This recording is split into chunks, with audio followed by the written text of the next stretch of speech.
I believe that Wayne Gretzky is the greatest player in the history of North American team sports. And here's why. Because while I believe Jordan is the greatest basketball player of all time, there are people who genuinely believe that LeBron James has eclipsed him, and there are others who believe that Kareem Abdul-Jabbar's accomplishments surpass them. And those are credible people who believe that.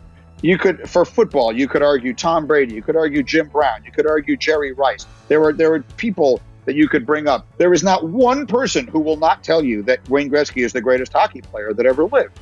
And so, in my opinion, how do I compare Wayne Gretzky to Michael Jordan? Mm-hmm. There's no other way to do it except to say that Gretzky is undebatably, undoubtedly, indisputably the greatest hockey player of all time. And Jordan, while he is, in my opinion, the greatest basketball player of all time, there is a credible case to be made for others. And so what I wrote in the book is that in that regard, I believe Gretzky is the greatest player in the history of team sports. Then you get into individual sports, and so it becomes almost impossible to quantify. Michael Phelps so lapped, or that's a great expression, actually. I didn't even mean it that way, but so lapped the field that it's, I mean, the number that he has in our book is based on the number of Olympic medals that he won, which is 28.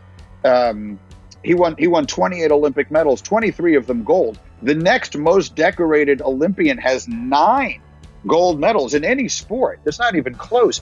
How do you factor in the boxers? How do you factor in the golfers, the track stars, the tennis players? It's so hard to quantify. But for the purposes of this discussion, I'll say, if I have to pick one, I'll take Gretzky.